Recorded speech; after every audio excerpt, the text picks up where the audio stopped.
Chapitre 14. L'armée silencieuse du premier empereur de Chine. L'armée d'argile, découverte au tombeau du premier empereur de Chine, est considérée comme la 8e merveille du monde.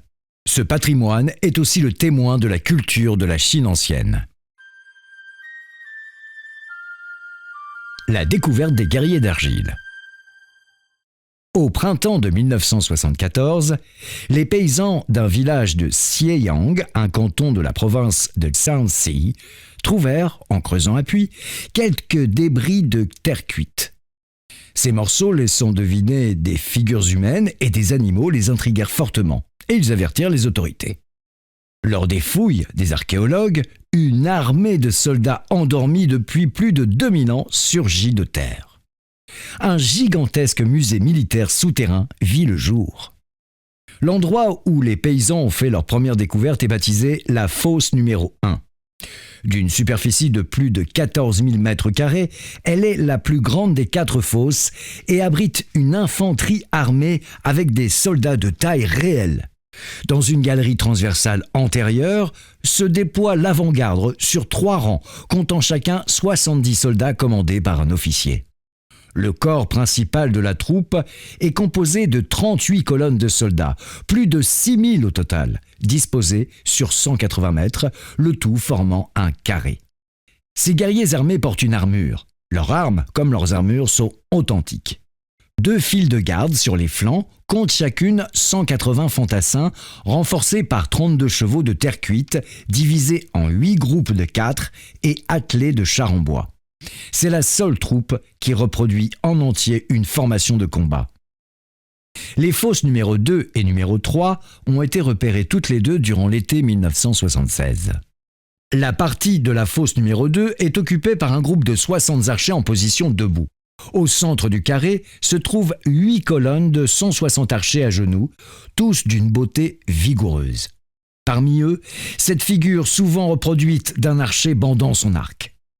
À leur droite, se disposent 8 colonnes de chars, attelées à 4 chevaux en taille réelle. Derrière chaque cheval s'alignent 3 soldats. Celui du milieu tient la bride, les 2 autres ont une arme longue à la main. Au milieu de la fosse numéro 2 se tient une formation encore plus importante. 19 chars, 264 fantassins et 8 cavaliers sont disposés sur 3 rangs. Chaque monture est précédée d'un soldat qui, d'une main, la tient par la bride et de l'autre tend un arc invisible. Les 3 soldats conduisant le quadrige sont suivis d'autres fantassins. La partie gauche de la fosse est consacrée à 108 cavaliers disposés sur 11 lignes transversales. Les 4 formations de la fosse numéro 2 comprennent au total plus de 1300 soldats et chevaux en argile, 80 chars et quelques dizaines de milliers d'armes de bronze. La fosse numéro 3, la plus petite, est en forme d'un U. Un grand char près de l'entrée transporte 68 soldats. La disposition des figures a fait naître l'hypothèse que c'était peut-être l'état-major inachevé, chargé de contrôler les différentes divisions de la troupe. Une 4e fosse, découverte plus tard, à peine creusée sur une surface d'environ 5000 m² entre la fosse numéro 2 et la fosse numéro 3, semble avoir été destinée au commandement, mais elle doit avoir été recouverte avant qu'on y installe les troupes d'argile. Des figures pleines de vie. Lors de leur découverte, les guerriers et les chevaux de terre cuite ont fait sensation, non seulement par leur nombre impressionnant, mais aussi par le niveau d'art structural dont ils témoignent. Les guerriers et les chevaux, qui mesurent respectivement 1,85 m et 1,60 m, sont de taille réelle. Bien que la peinture qui les recouvrait soit partie, leur forme, après des siècles, est restée intacte. L'expression de leur visage, de même que leur coiffure, la tête, les yeux, les cils, le nez, les lèvres, les oreilles et la barbe, rend unique chaque figure. Ces détails permettent de deviner l'âge, l'identité et même le caractère de chacun des soldats, tous animés comme toujours vivants. Prenons un exemple, les archers de la fosse numéro 2. Ils ont les cheveux en chignon et portent une armure par-dessus leur robe. Un genou à terre et l'autre plié, ils fixent des yeux droits devant, les mains bandant l'arc. Malgré l'absence de l'arc, leur posture et leurs gestes laissent imaginer le tir imminent. Si les guerriers debout se font remarquer par leur robuste carcasse, les archers à genoux se distinguent par leur souplesse et leur concentration vigilante. Les détails des visages sont extrêmement expressifs. Sourcils baissés, narines entr'ouvertes, oreilles dressées font ressentir la tension avant l'attaque. Sur leurs vêtements, des plis rendent compte des moindres différences de mouvement de chaque archer. Un travail aussi minutieux a donné vie aux figures d'argile.